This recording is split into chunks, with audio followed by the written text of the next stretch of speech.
예수님의 공생의 사역을 시작하면서부터 예수님께서는 하나님의 나라를 선포해 오셨습니다. 하지만 그 가르침에 대해서는 구체적으로 어떠하다라고 이렇게 말씀하시지는 않았죠. 그러한 말씀에 대해서 기록하지 않았고요. 마가복음에서는 4장에 들어서야 이제 하나님의 나라에 대해서 비유적으로 가르치기 시작합니다. 그 첫 번째 비유가 지난번에 나누었던 이야기인데요, 바로 씨 뿌리는 자의 비유입니다. 이 씨 뿌리는 자의 비유가 정말 중요한데요, 이 씨 뿌리는 자의 비유, 이 비유를 제대로 이해할 수 없다면요, 다른 비유들도 이해하기 곤란합니다. 또 하나님의 나라에 대해서 오해할 수밖에 없습니다. 오해를 하다 보면 시험에 들게 되고 또 잘못된 길로 빠지게 되는 것이죠. 그러니까 이 비유를 이해하는 데는 너무나도 중요합니다. 다시 한번 그 씨 뿌리는 자의 비유에 대해서 이야기를 하자면요, 그 씨 뿌리는 자, 그 씨가 말씀이죠. 그 말씀을 누가 뿌리냐면 바로 우리 예수님께서 이 땅에 오셔서 말씀을 선포하십니다. 그런데 말씀을 선포하시는데 덜어는 길가에 떨어지기도 하고 또 돌밭에 떨어지기도 하고 가시덤불에 뿌려지기도 합니다. 이 의미가 뭐냐면은 즉 많은 사람들에 의해서 그들이 하나님의 말씀을 듣지만은 그 말씀을 들음에도 불구하고 말씀을 거부하고 외면한다라는 의미입니다. 씨를 뿌리는 목적이 뭐냐면요, 그 씨를 통해서 열매를 맺기 위함이잖아요. 그런데 이 경우를 살펴보면은 이렇게 거부당하고 배척당하다 보니까 어떤 열매들을 기대할 수 없는 그러한 상황에 놓이게 됩니다. 아니, 이 말씀을 뿌리는 것 자체가 어리석게 보이는 겁니다. 그런데 놀라운 사실은 좋은 밭에서 무려 30배, 60배, 100배의 열매를 맺는다는 겁니다. 하나님의 나라가 이렇다는 거예요. 예수님의 그 공생의 사역을 한번 생각해 보면요, 그 공생의 기간 동안 많은 사람들을 만나면서 말씀을 선포하셨습니다. 무수히 많은 씨앗을 뿌린 것이죠. 그런데 예수님이 십자가에 달리셨을 때 그때 그 분위기는 어떤가요? 사람들이 조롱을 해요. 제자들은 뿔뿔이 흩어졌습니다. 마치 그 모습을 바라보면요, 예수님께서 뿌리셨던 그 모든 씨앗들이 물거품처럼 여겨지는 거예요. 하나님의 나라는 실패했구나, 이렇게 느껴지는 겁니다. 그런데 그 이후에 수많은 사람들이 예수님을 우리의 주라고 고백하는 거예요. 나의 주입니다, 나의 구원자입니다, 이렇게 고백해요. 수많은 나라의 교회가 세워지고요, 수많은 하나님의 백성들이 이곳 저곳에서 생겨난 것입니다. 이게 하나님 나라의 특징이에요. 그리고 그 사역을 이제는 제자들이 이어가게 되는데 그 제자들에게 그 하나님의 나라에 대해서 알려주는 겁니다. 분명 그 사역 가운데에는 많은 좌절이 있고 인생의 쓴맛을 경험하게 될 것입니다. 마치 그 모습이 실패한 것처럼 여겨질 것입니다. 그러나 반드시 놀라운 열매를 맺게 된다는 것을, 이것을 제자들에게 또한 우리에게 알려주는 거예요. 바울의 전도 여행에서도 이러한 점들이 잘 나타납니다. 바울이 끊임없이 복음을 전하죠. 복음을 전하는데요, 계속해서 바울을 방해하는 세력들이 있습니다. 그래서 복음을 전하다가 갑작스럽게 도시에서 쫓겨날 때가 있어요.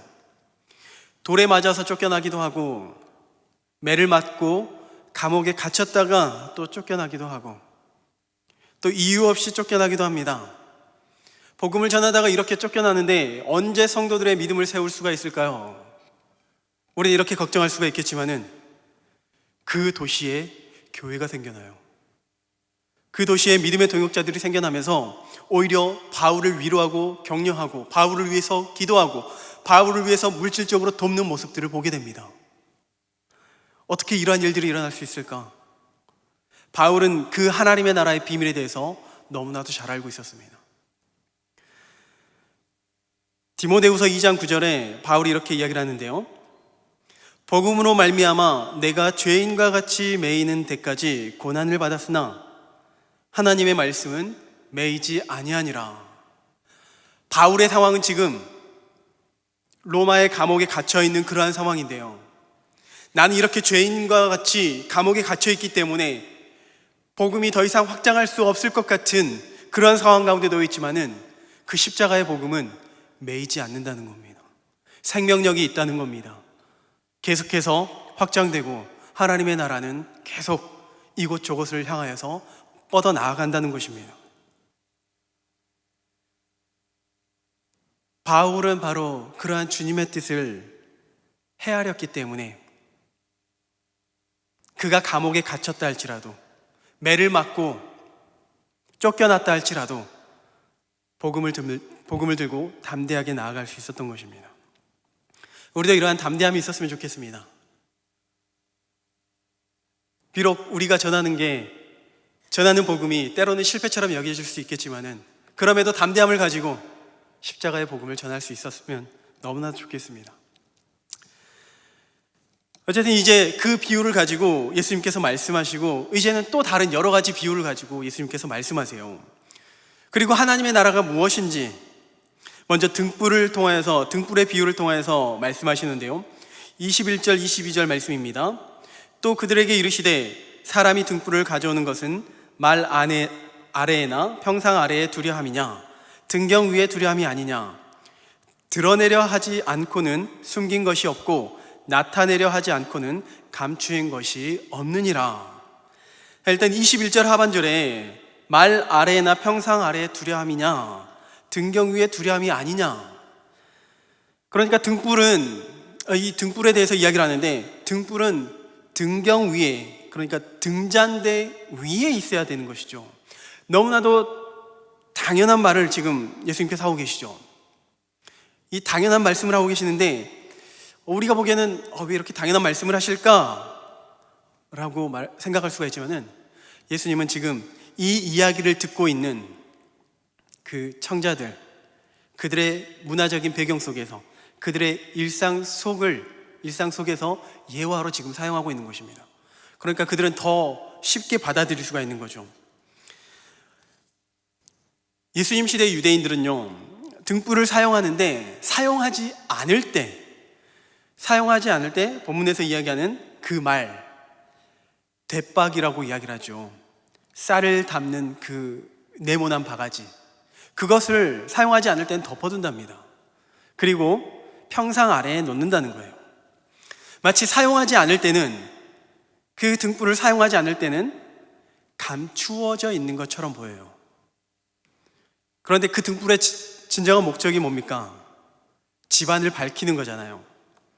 이제 날이 어두워지려고 합니다. 그러면은 그 대박에서 꺼내죠. 그리고 등잔대 위에 올려놓습니다. 등잔대 위에 올려놓고 불을 켜고 집안에서 가장 곳곳을 비출 수가 있는 높은 곳에 비치하게 되는 거죠. 그러면 그제서야 어둠이 물러가고 온 집안이 환하게 된다는 것입니다. 22절에 드러내려 하지 않고는 숨긴 것이 없고 나타내려 하지 않고는 감추인 것이 없느니라. 이 말씀을 바른 성경 번역으로 살펴봤습니다. 22절 말씀을 바른 성경으로 보면은, 숨겨진 것은 예외 없이 나타나게 되어 있고 감추어진 것도 나타나도록 되어 있기 때문입니다.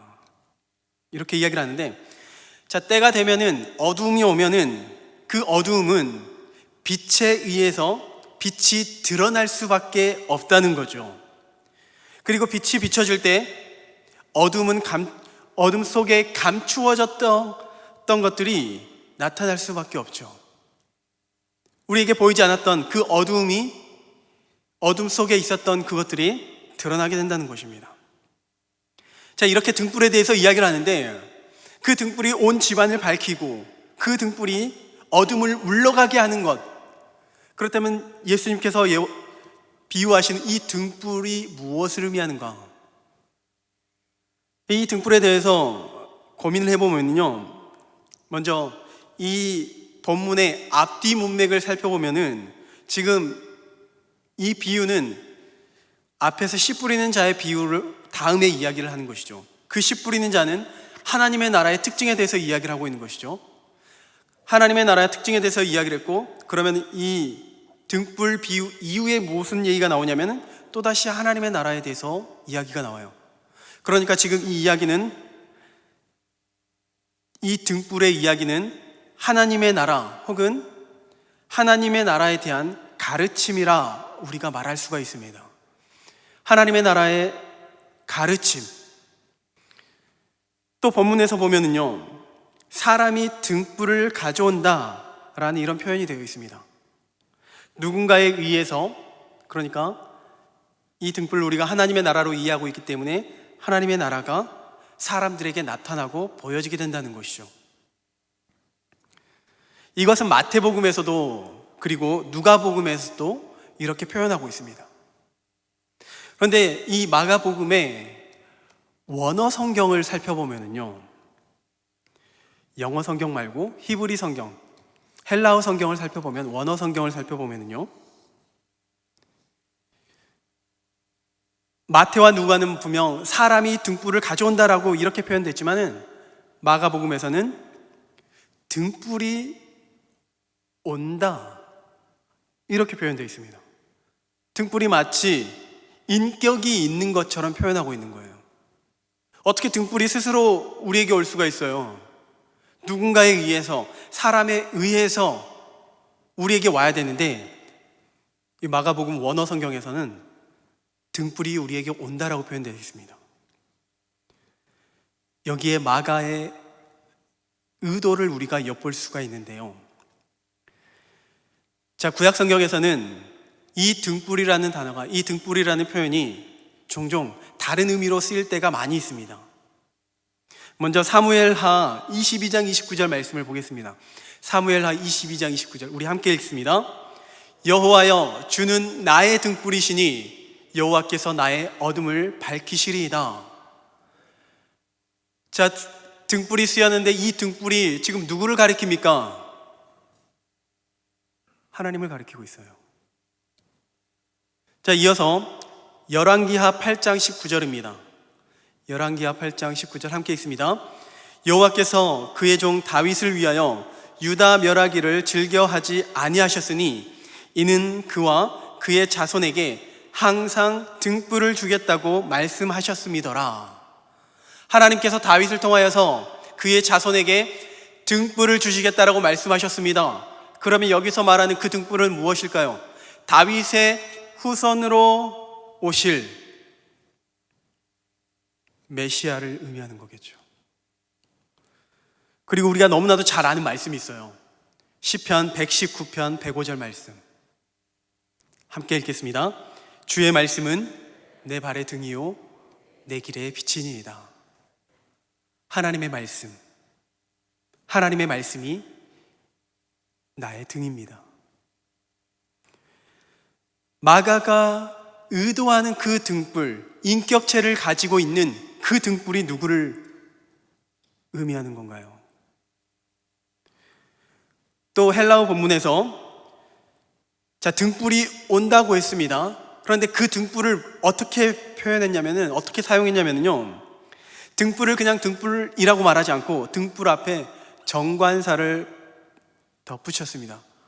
정관사를 붙였다라는 의미가 뭐냐면요, 일반적으로 사용하는, 그러니까 이 집에도 있고 저 집에도 있는 그런 등불이 아니라요, 어떤 특정한 등불, 유일한 등불, 하나밖에 없는 등불, 그러한 의미로 사용하고 있어요. 종합해 볼 때 마가는 이 등불이, 이 하나님의 나라라고 생각했던 이 등불이 또한 예수 그리스도라는 것을 우리에게 보여주고 있는 것입니다. 요한복음 8장 12절 말씀 볼까요? 우리 함께 읽습니다. 예수께서 또 말씀하여 이르시되 나는 세상의 빛이니 나를 따르는 자는 어둠에 다니지 아니하고 생명의 빛을 얻으리라. 아멘. 예수님이 세상의 빛입니다. 예수님이 이 땅에 오셨을 때 비로소 이 땅에 있는 모든 죄악, 모든 어둠을 몰아내시고 영원히 죽을 수밖에 없는, 그리고 절망할 수밖에 없는 죄인들을 찾아오셔가지고 생명을 주신다는 겁니다. 예수 그리스도야말로 이 땅에 생명의 빛이십니다. 이것이 바로 복음이고요. 그 복음이 바로 예수 그리스도라는 사실을 이야기하는 것이죠. 예수님께서 이 땅에 오셨을 때를 한번 생각해 봐요. 예수님께서 이 땅에 오셨을 때 안진뱅이가 일어났습니다. 소경이 눈을 떴습니다. 아무런 소망이 없던, 그래서 차라리 내가 죽는 게 더 낫지 않을까, 이러한 절망 가운데 있던 사람들에게 구원의 빛으로 임하신다는 겁니다. 절망에서 소망으로, 죽음에서 생명으로, 지옥과 같은 인생이 참된 행복을 누리는 인생으로 바뀌게 되는 것입니다. 이러한 삶이 바로 복음을 누리는 삶이고 하나님의 나라를 누리는 인생이 되는 것입니다.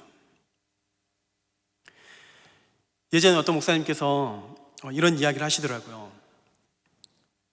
왜 지옥이 왜 지옥인지 아십니까? 왜 지옥일까요? 꺼지지 않는 불이 있기 때문에 지옥일까요? 고통이 있으니까, 말할 수 없는 고통이 있으니까 지옥일까요? 그 목사님이 그렇게 말씀하시더라고요.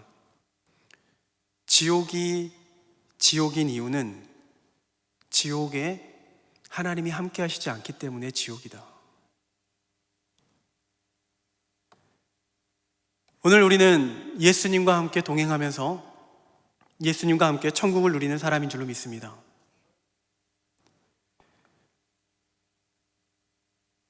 우리 찬송가의 가사 중에 이런 가사가 있죠. 할렐루야 찬양하세, 내 모든 죄 사함받고 주 예수와 동행하니 그 어디나 하늘나라.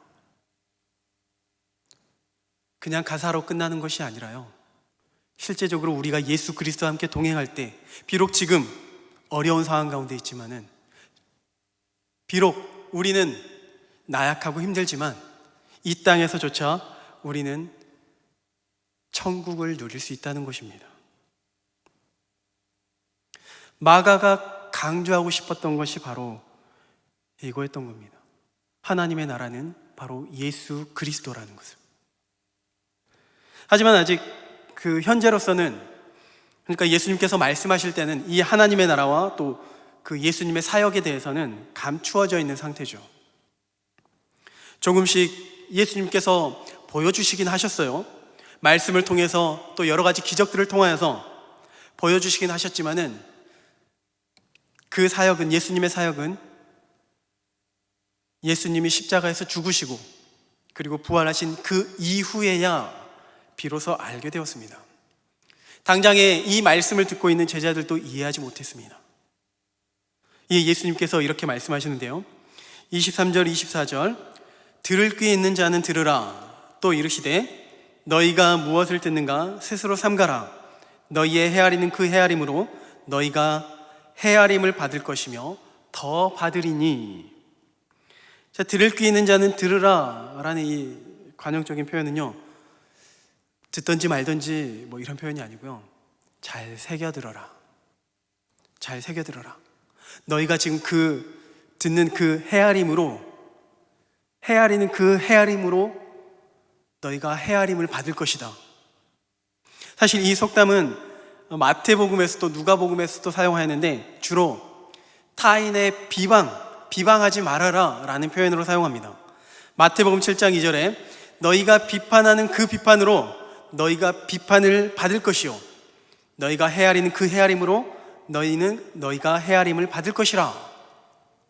한마디로 너가 주는 대로 돌려받을 것이다, 이러한 표현인 거죠. 그러면 오늘 본문에서는 그 마태와 누가에서는 비판에 이것을 사용했다면은, 마가는 무엇에 대해서 사용하고 있냐면은 복음을 듣는 것, 복음을 듣고 그것에 반응하는 것, 그 헤아림으로 너희가 돌려받게 될 것이다. 24절, 다시 24절 말씀. 너희가 무엇을 듣는가 스스로 삼가라. 그러니까 지금 내가 듣고 있는 이 말씀을 신중하고 또 신중하게 고찰해라. 정말 귀 담아 새겨 들어라. 그렇게 들을 때 너희가 헤아림을 받고 더 받을 것이다. 25절, 있는 자는 받을 것이요 없는 자는 그 있는 것까지도 빼앗기리라. 여기서 이 헤아려지고 더 받는다라는 표현이 뭐냐면은 그 행위가 어떤 사람에 의해서 배려받고 더 받는다라는 표현이 아니라요, 하나님에 의해서 우리가 헤아림을 받는다는 표현입니다. 하나님에 의해서 더 풍성하게 받는다는 의미예요. 다시 말해서 그 예수님의 말씀에 대해서, 그 하나님의 말씀을 듣고 새겨 듣고 그것에 반응하는 그 자가 하나님의 나라를 받고 누리게 된다라는 것입니다. 다시 지난번에 이야기했던 그 씨 뿌리는 자의 비유를 다시 한번 생각해 볼게요. 그 씨 뿌리는 자의 비유를 들었던 사람들, 1절에 보면은 씨 뿌리는 자의 비유를 정말 큰 무리가 그 비유를 들었습니다.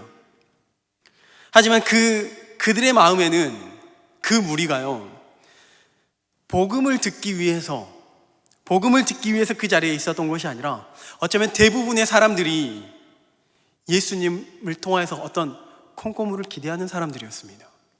어떤 기적을 원했던 사람들.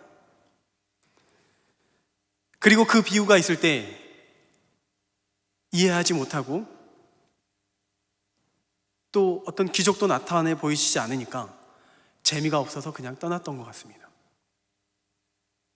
그리고 제자들과 소수의 사람들만이 남아서 그 말씀을 듣고 있었던 거죠.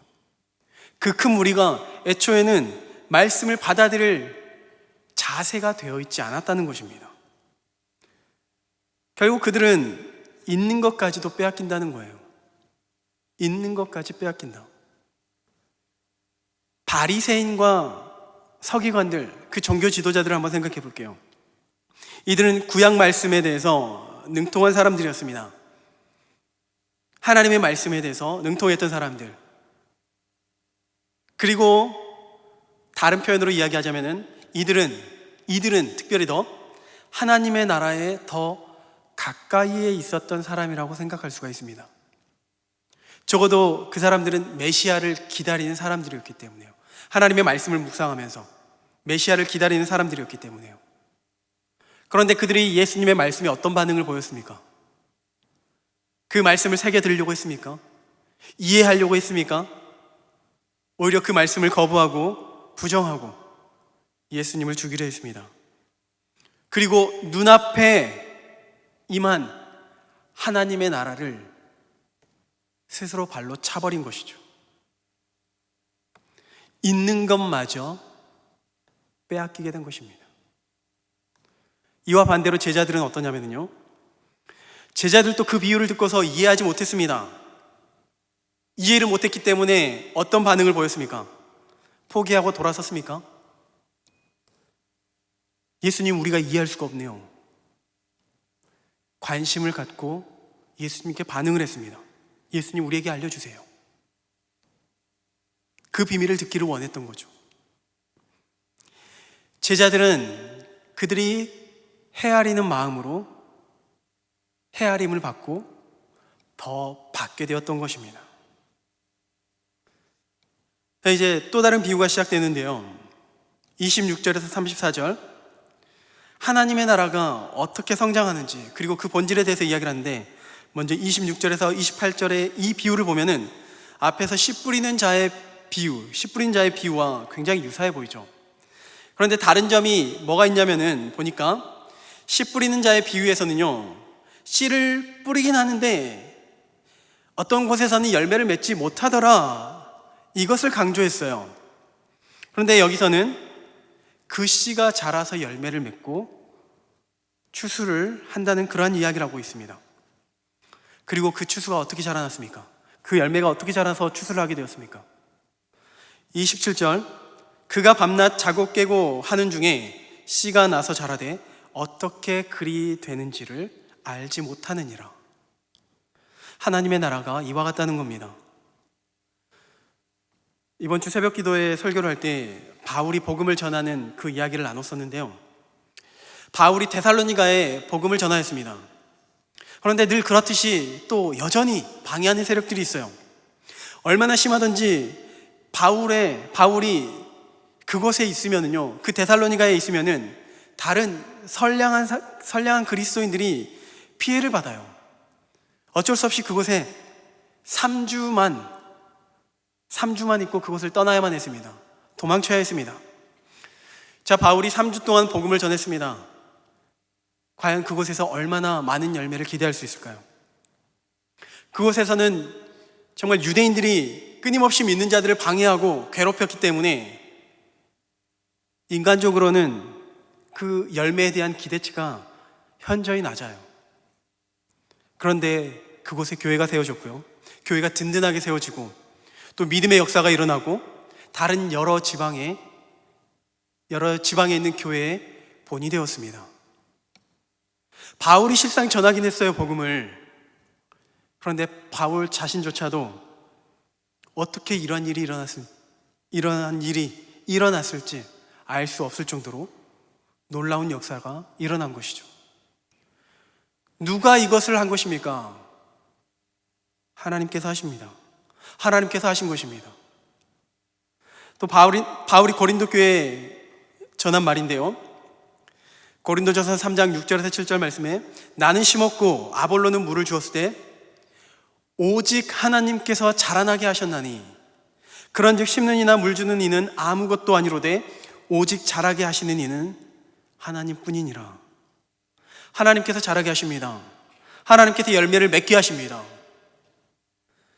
우리의 수고와 헌신이 무의미하다라는 의미가 아니죠. 오전에도 목사님께서 말씀하셨듯이 우리가 100% 노력해야 되고요, 우리가 100% 노력하고 또 하나님께서 100% 일을 하십니다. 그러나 그 결과는 하나님께 달렸다는 것을 의미합니다. 우리에게 있는 것이 아니라 하나님께 달렸다는 것을 이야기하는 거예요. 그리고 또 이어서 이제 겨자씨 비유가 등장하는데요, 예전에 우리 교회에서 대각성 선포식 할 때 겨자씨를 나눠준 적이 있어요. 아마 기억하실 텐데, 저도 그 겨자씨를 실물로는 처음 봤습니다. 실물로 처음 봤는데 이 겨자씨가 정말 작잖아요. 정말 눈꽃보다 더 작은 것 같아요. 정말 작은데, 정말 그렇게 볼품이 없는데 그 겨자씨가 심겨지고 자라나면 어떻게 된다고요? 32절에 우리 함께 읽겠습니다. 함께 읽습니다. 심긴 후에는 자라서 모든 풀보다 커지며 큰 가지를 내나니 공중의 새들이 그 그늘에 깃들일 만큼 되느니라. 정말 눈에 보이지도 않을 그 겨자씨 하나가 땅에 심겨졌더니 공중에 많은 새들이 그것에서 쉼을 얻는다는 겁니다. 인터넷으로 한번 찾아봤어요. 정말 무성하게 큰 나무를, 아니 어떻게 이게 이렇게 될 수가 있을까? 눈으로 보면서도 믿지 못할 그런 큰 나무가 되어버린 겁니다. 계속해서 저자는 마가는 하나님의 나라가 이렇다는 것을 우리에게 알려주고 있어요. 세상의 시각으로 볼 때는 그 천국 복음이 그 겨자씨처럼 미비하게 보이지만은 예수님께서 십자가에 달리셨을 때만 해도 정말 복음이 미비한 것처럼 여겨졌지만은 로마 제국에 의해서 성도들이 핍박을 당할 때까지만 하더라도 복음은 정말 미비한 것처럼 여겨졌습니다. 그런데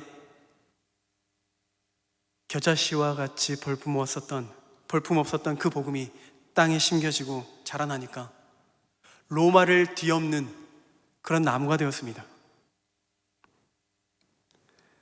어떻게 이런 일이 일어날 수 있습니까? 우리는 설명할 수가 없어요. 그러나 한 가지 확실한 사실은 하나님께서 하셨다는 겁니다. 하나님께서 열매를 맺게 하셨다는 겁니다. 하나님께서 하나님의 나라를 확장시키셨다는 것입니다. 제가 이 설교를 준비하면서요, 계속 거듭거듭 하나님의 나라에 대해서 이야기를 하고 있는데 자꾸 좀 부정적인 요소들을 많이 이야기하고 있는 것 같아요. 그렇게 제가 인식이 되는 거예요. 아니, 믿는 성도들에게 천국을 사모하고 너희는 이렇게 천국에 가야 해, 이렇게 말씀하시려면은, 우리에게 사모하는 마음을 얻게 하시려면은, 갖게 하시려면은, 천국은 이렇게 아름다운 곳이야, 천국은 정말 말로 형용할 수 없는 놀라운 곳이야, 이러한 설명을 해주셔야 되는데 자꾸 부정적인 요소만 우리에게 이야기를 하고 있어요. 아니, 천국의 아름다움을 우리에게 이야기를 해주시면은 우리가 더 천국을 사모할 수 있지 않을까요? 그럼 우리에게 천국을 사모하기 위해서 이러한 말씀을 주신 것이 아니라 다른 의도가 있는 것이죠. 만약 저에게 천국을 소개하라고 하면은 결코 이렇게 소개하진 않았을 것 같습니다. 한 예로요, 제가 예전에 호주를 다녀온 적이 있습니다. 호주를 다녀왔는데 호주가 너무 좋아요. 꼭 한번 가보시기를 추천합니다. 코로나 끝나면은 꼭 한번 가보시고, 이렇게 저는 호주를 너무나도 좋아해요. 제가 그 호주를 소개한다면, 여러분들에게 소개한다면은 제가 호주에서 경험했던 아주 좋았던 점들을 이야기할 겁니다. 한번 들어보세요. 저는 호주에서요, 호주 서부에 있는 수완강이라고 있거든요. 수완지구에 있는 강이 아니라 수완강이라고 있어요. 그 강을 산책하는데 거기서 돌고래를 봤습니다. 우리나라에서는 돌고래 보기 힘들잖아요. 그 돌고래를 봤어요. 제가 시골에 있을 때는 한 번은 야생 캥거루들이 막 뛰어다녀요. 무리를 이뤄가면서 뛰어다녀요. 얼마나 높이 점프하는지 못 보셨죠? 밤하늘이 얼마나 아름다운지 아십니까? 물론 시골로 가야 되지만은 그 밤하늘에요, 은하수가 별이 쏟아지는 그러한 경험을 하게 돼요. 그리고 정말 제가 인상 깊었던 게 뭐냐면은, 호주가 공기가 맑잖아요. 공기가 맑고 또 높은 산이 거의 없어요. 그러다 보니까 이쪽 끝에서 이쪽 지평선 끝과 저쪽 지평선 끝이 보여요. 이쪽 돌아보면은 이제 해가 어느 정도 질 때가 되면은 동쪽 하늘을 보면은 밤하늘에 별이 보여요. 서쪽 하늘을 보면은 아직 해가 떠 있어요. 안 믿겨지시죠? 그렇게 아름다운 곳이에요. 그리고 전 세계 사람들이 모인 곳이니까요, 세상에 맛있는 건 다 모아놨어요. 저에게 천국을 소개하라면 이렇게 소개할 것 같습니다.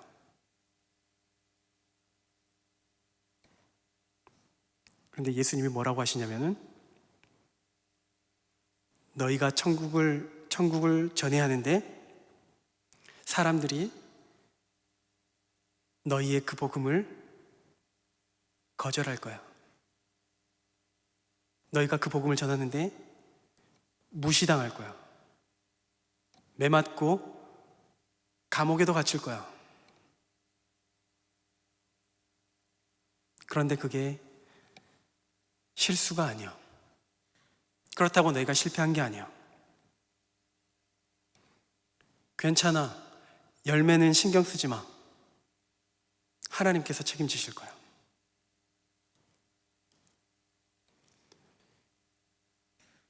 겨자씨만하다고? 괜찮아. 그 겨자씨만한 그 조그만한 것을 가지고 하나님의 나라가 온 땅에 퍼지게 할 거야. 예수님께서 지금 우리에게 무엇을 말씀하십니까? 예수님께서 제자들에게 무엇을 말씀하십니까?